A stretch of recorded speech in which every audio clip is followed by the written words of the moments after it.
Yeah. Before I ever picked up a pen,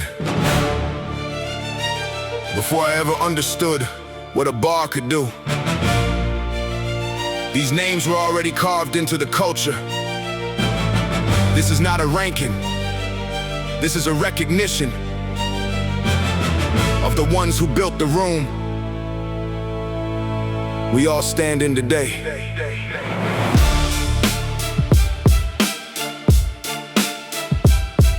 Yeah. Let me start where hip-hop found its grammar and its spine, with Rakim, who rewired the whole circuitry of rhyme. Before him, bars were furniture, after him, architecture. He didn't enter hip-hop, he elevated the structure. Make complexity feel effortless, which is the hardest thing. When you make the difficult look easy, that's the hardest win. Then Ice Cube picked the pen up like it was a microphone, and the mirror held the West Coast to the light, made the reflection clearer. His verses read like policy papers, dressed as poetry. His anger was precision, not emotion, sociology. He saw the world exactly as it stood and didn't blink, and made you uncomfortable enough to stop and think. Now Tupac, he didn't rap, he testified in court. Every verse a verdict on the things that life had taught. Equal parts the poet and the prophet, and the pain arose from the concrete who found beauty in the rain. He carried multitudes, the warrior and the tender, the revolutionary heart with the voice of a contender. Every word he ever spoke was weighted like a prayer. He lived so loudly that his silence fills the air. Then came Biggie, smooth as silk pressed in the concrete. He built his bars like Brooklyn brownstones, solid, impossible to defeat. His flow was a Cadillac on a highway, never strayed, made the complicated sound inevitable. That's the hardest thing, obtained. These are the gods of the craft, the ones who built the altar. Every rapper living now is standing on their shoulders. Gods of the craft, the architects of sound. They didn't just make music, they built hallowed ground. Bow your head, recognize what came before. Every bar you write today, walk through their door. Gods of the craft, yeah. Gods of the craft. The culture owes them more than words can say. Gods of the craft. Yeah. Now Nas, he painted Queensbridge like Rembrandt painted Amsterdam. Illmatic wasn't a debut, it was a telegram sent directly to the future saying hip-hop is literature. Every bar street photograph with permanent exposure. He gave the voiceless such a vivid voice, made poetry mandatory, not a stylistic choice. On the same block, Jay-Z was playing chess in D minor, while everyone else was playing checkers. No one sharper, no one finer. Built a blueprint while they were still searching for the ground. Proved the smartest in the room don't always make the most sound. He archived an entire era in his rhyme schemes and built an empire in the margins of his dreams. Now Eminem, he bent the English language till it confessed. Took syllables and synchronized them like a metronome possessed. His rhyme schemes were equations that the mathematicians missed. He proved that where you're born has nothing to do with what you give. And Snoop, he made laid back look like a discipline in art. West Coast weather in the voice, warm and effortless from the start. Nobody made the microphone feel more at home, more free. That ease was practice. Don't confuse the comfort for simplicity. And when the 90s closed this chapter, the foundation was complete. 8 names that built the language every rapper speaks. You cannot understand the present without honoring this past. These weren't just rappers, they were architects who cast the mold for what this culture is and what it's gonna be. Every bar you hear today exists in some degree because of what these men put into the microphone and gave. Without condition, without guarantee, they built and paved the road that all of us are walking. Paved it bar by bar. Thank you for the road. Thank you for the stars. Gods of the craft, the ones who built the altar. Every rapper living now is standing on their shoulders. Gods of the craft, the architects of sound. They didn't just make music, they built hallowed ground. Bow your head, recognize what came before. Every bar you write today, walk through their door. Gods of the craft, yeah. Gods of the craft. The culture owes them more than words can say. Gods of the craft. Rakim, Ice Cube, Tupac, Biggie, Nas, Jay-Z, Eminem, Snoop. Say their names like the monuments they are, because without them, none of this exists. Gods of the craft, Part 1.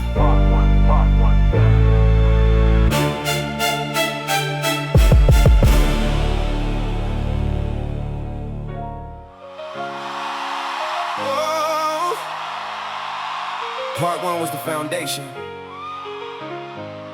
Part 2 is the building. The ones who took what was given and built something new on top of it. These are the torchbearers. These are the New Testament writers. Listen, let me start with Wayne, because Wayne deserves his own paragraph. He turned metaphors into a sport and then retired the trophy after. Every punchline was a double shift, words working overtime.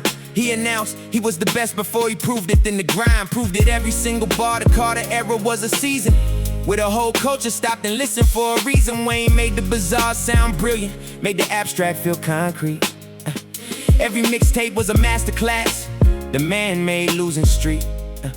Yeah, looked like a warm-up lap. He warmed up for years in public view, then showed the world exactly what a warmed-up Wayne could do. Then came 50, who built his whole career from being unmovable. Resilience was his genre. His existence was the proof of all.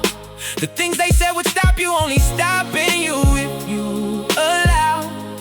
He turned every door that closed against him into his next vow. His hooks were architecture, simple, strong, impossible to ignore. He proved you don't need complicated to walk through every door.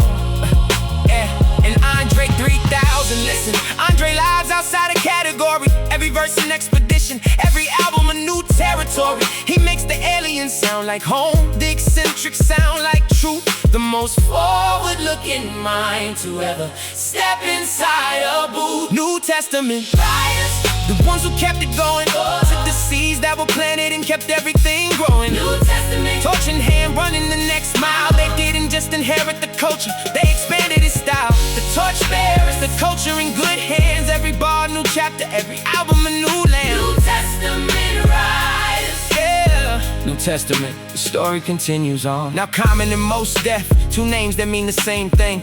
That consciousness was never separate from the music and the ring of authenticity that every real one recognizes. Common made Chicago sound like the source of all the wisdoms. Most Def made Brooklyn feel like a philosophy department. Every verse a thesis, every hook a new compartment. If looking at the culture needed proof that rap could feed the mind, that the deepest bars don't sacrifice the rhythm or the rhyme. And Big L, gone too soon, but never gone from where it matters. He made punchlines feel like revelations, shattered every pattern of what wordplay could do. He took the craft to a new ceiling. And every rapper reaching up today still hasn't reached his feeling. Now Kendrick, he didn't make albums, he built cathedrals with the pen.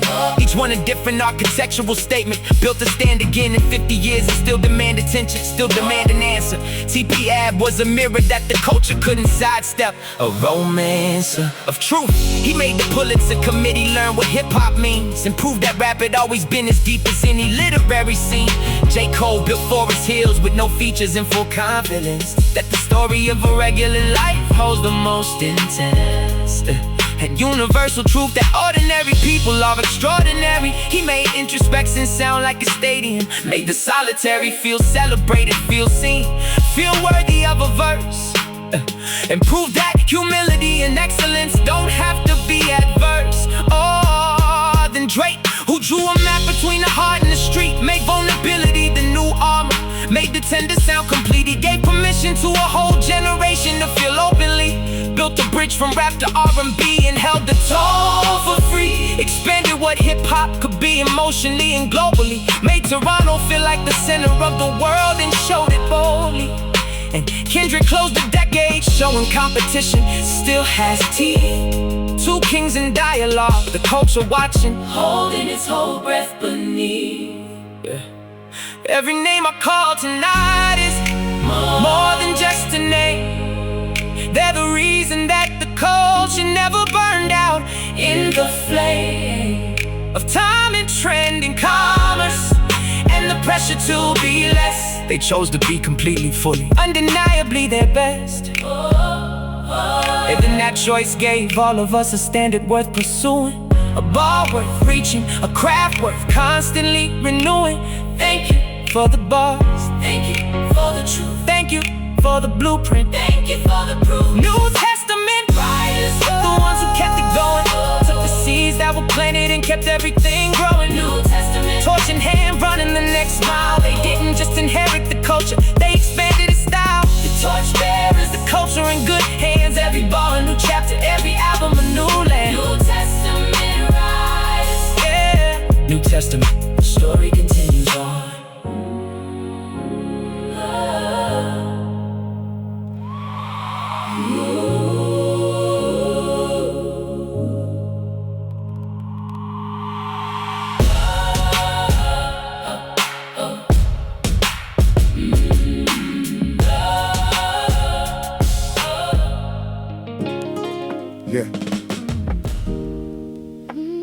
People always ask where hip-hop came from,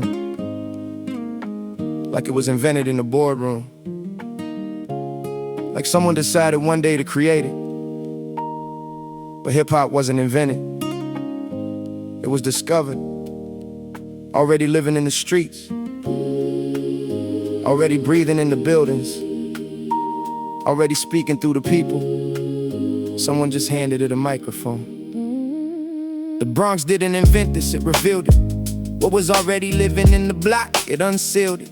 Took the frustration and the beauty and the noise of the street and gave it rhythm, gave it language, gave it somewhere to meet. An audience of people who already knew the feeling, who heard the first bar drop and felt the ceiling lift from off their chest. Finally, something said it. Finally, somebody put the neighborhood on record and spread it across a culture hungry for a mirror and a voice. The city wrote the music, the artists were the choice of instrument. The city picked them up and played them, and what came out was hip-hop, and the whole world heard and stayed them. The city wrote it. Every bar, every beat, every rhyme that ever moved, you started right here in the street. The city wrote it. In the struggle, in the climb, in the cracks of the concrete, in the rhythm, in the rhyme. The city wrote it. Yeah, every rapper is a chapter, every album is a page. The city wrote it. On the pavement, on the wall, hip-hop was the street's way of refusing not to be heard at all. The city wrote it. From block parties with extension cords to stadium lights, from park jams in the summer to the Grammys and the heights of cultural influence that nobody could have prophesied. When the first DJ put the needle down and amplified the rhythm that the people carried silently inside, hip-hop took that silence and it gave it somewhere to reside. Publicly, loudly, unapologetically real, made the world stop and recognize what suffering can feel like when it's filtered through the genius of a rhyme. And suddenly the pain becomes something close to sublime. Every city contributed its chapter to this book. New York laid the grammar and the whole world came to look. And Compton added urgency, Atlanta brought the bounce, Chicago brought the consciousness that every bar could count for something more than entertainment, more than just a hook. Houston brought the slow down truth, Detroit brought the look of a city on the edge, deciding to be heard. And every city story added color to the word that hip-hop had become a language, a tradition, a living, breathing culture built on artistic ambition. In the street, the pavement, the block, the stoop was always the first editor of every rhyming group. I think about the kid in 1979 who heard the music first and felt something realign inside their chest. Some recognition of the truth, that what was in the street could be the soundtrack of their youth. And now that kid is 50, 60, maybe more, and still the music speaks to something at their core. Because the street that wrote it is still writing every day. And as long as there are cities, hip-hop's here to stay. The city wrote it. And the city keeps on writing. Every generation, new pens, new voices, new sighting of something true, something real, something worth the bar. The city is the author, rappers are the stars. The city wrote it. Every bar, every beat, every rhyme that ever moved, you started right here in the street. The city wrote it. In the struggle, in the climb, in the cracks of the concrete, in the rhythm and the rhyme. The city wrote it. Yeah. Every rapper is a chapter, every album is a page. The city wrote it. On the pavement, on the wall, hip-hop was the street's way of refusing not to be heard at all. The city wrote it. From the first breakbeat to the last bar ever written, from the Bronx to Compton, Atlanta to Chicago, from Queensbridge to Toronto, Detroit to New Orleans. The city wrote it. The artists just had the courage to read it out loud. And because they did, we all understood ourselves a little better. We all felt a little less alone, a little more seen, a little more heard. That's what hip-hop did. That's what the street wrote.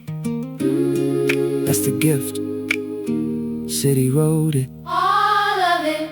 Every single bar.